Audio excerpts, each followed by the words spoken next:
बिस्मिल्लाहिर्रहमानिर्रहीम अस्सलामु अलैकुम वरहमतुल्लाहि वबरकातुहू अल्लाहुम्मा सल्लि अला मुहम्मद व आलि मुहम्मद रब्बि इश्रह ली सदरी वयस्सिर ली अमरी वहलुल उक़दतम मिन लिसानी यफ़क़हू क़ौली आमीन। ख़वातीन हज़रात, आप देख रहे कुतुब ऑनलाइन और मैं हूँ बिलाल कुतुब। और सबको आज़ादी मुबारक हो। और इस सारी आज़ादी की मुबारकबाद में वो जो बच्चे सड़कों पे मोटरसाइकिलों के सिलेंसर निकाल के जो फिरने वाले हैं और वो जो लोगों को महलों में तू बजा के ख़राब करने वाले हैं, उनके लिए एक पैगाम ज़रूर है कि वो थोड़ा सा एहतियात करें। लेकिन एक अच्छी बात जो मुझे आज सुबह ज़हन में आई वो ये कि देखिए 56-57 इस्लामी ममालिक हैं।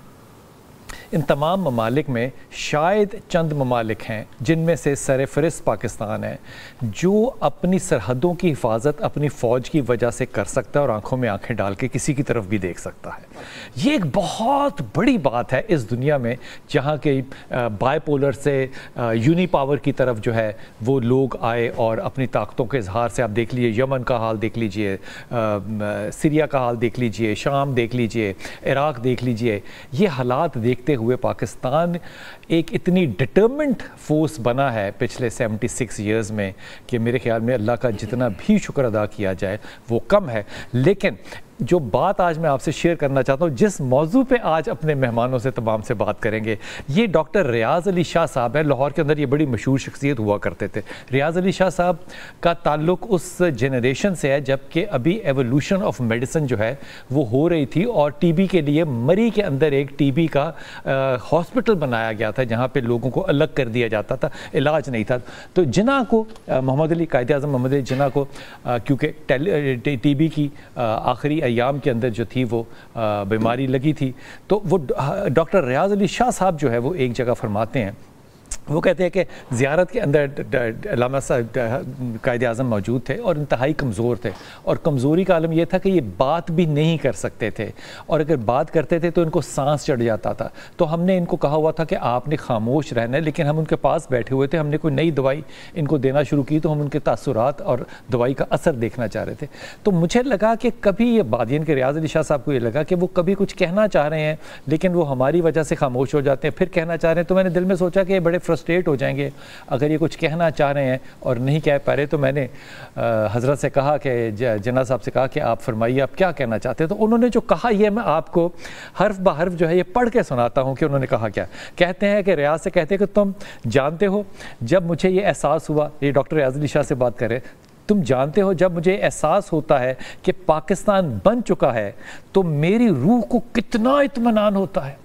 ये अपनी आखिरी अयाम की बात करें, कितना इत्मीनान होता है। ये बड़ा मुश्किल काम था और मैं अकेला नहीं कर सकता था, लेकिन रियाज़ अली शाह ये मेरा ईमान है कि ये अल्लाह और रसूल का एक रूहानी फैज़ है कि अल्लाह ताला ने हमें पाकिस्तान अदा किया। अब पैगाम है आपके लिए और मेरे लिए, अब ये पाकिस्तानियों का फ़र्ज़ है कि वे उसे खिलाफत राशिदा का नमूना बनाए ताकि अल्लाह का जो वादा हमें नबी के ज़रिए पहुँचा है वो पूरा हो सके।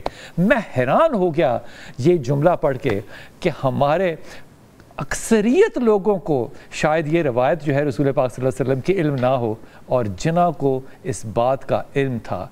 और ये जो हम बहसें करते हैं कि वो किस तरह की रियासत चाहते थे, कितने गलत लोग हैं हम कि हम जिन्ना से क्या एक्सपेक्ट करते, कि जिन्ना हमसे क्या एक्सपेक्ट करते थे और हम जो है वो उनके साथ किस तरह सेकुलर होने की जो बातें हैं वो करते हैं। वो हदीस उन तक पहुँची, अल्लाह ताला उनको इसका अजर खैर हमेशा जन्नत के आला दर्जों में दे।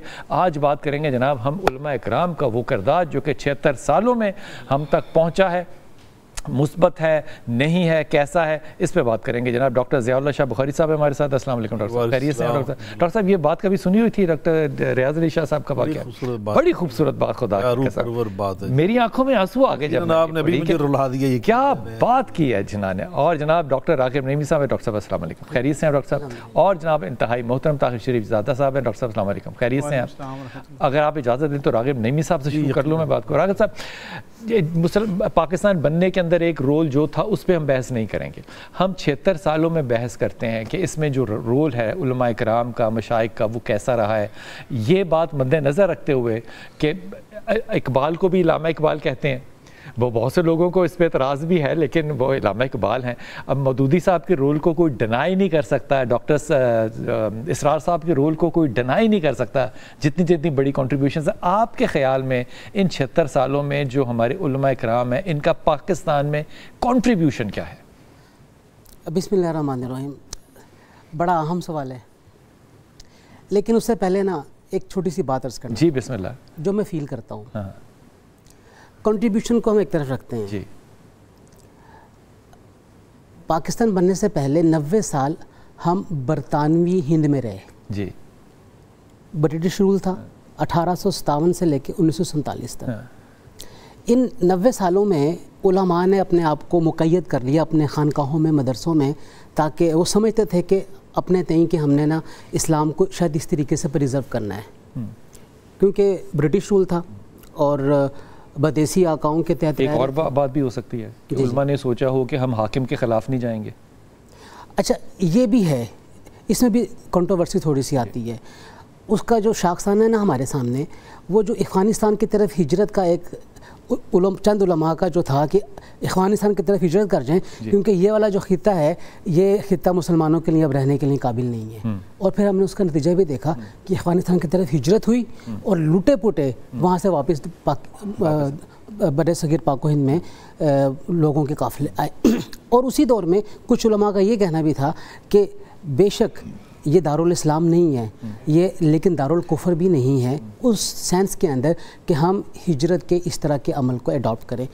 علماء کے اختلاف رائے تو اپنی جگہ پہ موجود رہا، لیکن جو بات میں یہ کرنا چاہ رہا ہوں کہ اس 90 سالہ جو غلامی کا ایک دور تھا، ہم آزادی کے بعد بھی اپنے آپ کو اس غلامی کے دور سے نکال نہیں پائے. مذہبی طور پہ، مذہبی طور، قومی طور پہ، مذہبی طور پہ ہم نے اپنے آپ کو پرسیو یہی کیا کہ وہ جو آنے والے اگلے حکمران ہیں اور آنے والی حکومتیں ہیں، یہ شاید اسی کا ایک تسلسل ہے، جس کی وجہ سے ہم مسلسل ایک کنفرنٹریشن دیکھتے رہے ہیں علماء اور سیاسی قیادتوں، علماء اور حکمرانوں کے درمیان میں، جس کے نتیجے میں آج بھی علماء کا ایک کثیر طبقہ ایلینیشن کا شکار ہے. ایلینیشن کا یعنی کہ جدائی ہے، بالکل الگ ہے، حقیقت سے الگ ہیں. مطلب جو ایک مین اسٹریم ہے اس میں اس طریقے سے وہ چیز وہ نہیں آ پائے جس طریقے سے انہیں آنا چاہیے تھا. ایک تو یہ اس کے اندر یہ پوائنٹ پہلا آپ نے بڑی جرات سے بات کر دی نا. اس کا مطلب ہے کہ 90 سال کی وہ جو غلامانہ ذہنیت تھی وہ کنٹینیو کر رہی ہے، وہ اس میں کنٹینیوٹی مجھے نظر آئی. اچھا ہمارے پاس کچھ ایکسیپشنز بھی ہیں جنہوں نے اس کنٹینیوٹی کو ختم کیا اور اپنے آپ کو مین اسٹریم میں لانے کی کوشش کی، اور وہ مین سٹریم میں موجود بھی ہیں اور بہت اچھے طریقے سے وہ مین سٹریم میں اپنے آپ کو لے کے چل رہے ہیں. لیکن میں مور اور لیس کی آپ کے سامنے یہ بات کر رہا ہوں. اچھا اب آ جاتے ہیں ہم کنٹریبیوشن کی طرف.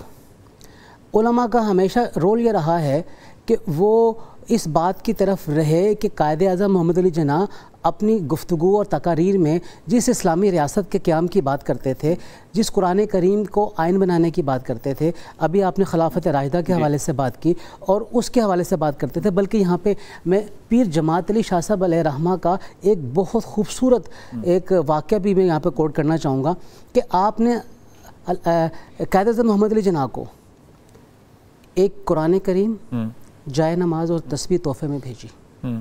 قائد اعظم نے قبول کی، جوابی خط لکھا، بہت مختصر کر کے بیان. آپ نے قرآن مجھے اس لیے بھیجا کہ میں قرآن کے مطابق فیصلے کروں. آپ نے جائے نماز اس لیے بھیجی میں اللہ تعالیٰ کی اطاعت کروں، کیونکہ جو اللہ تعالیٰ کی اطاعت کرتا ہے قوم اس کی اطاعت کرتی ہے. آپ نے تسبیح اس لیے بھیجی کہ میں نبی کریم صلی اللہ علیہ وسلم پہ درود بھیجوں. ٹھیک. یہ آپ نے خط جواب لکھا. جب یہ خط پہنچا پیر جماعت علی شاہ صاحب علیہ رحمہ کو، تو انہوں نے آگے سے فرمایا یہ اللہ کا ولی ہے، اسے کیسے پتہ چلا کہ یہ میری نیت یہ تھی. کیا بات ہے، کیا بات ہے.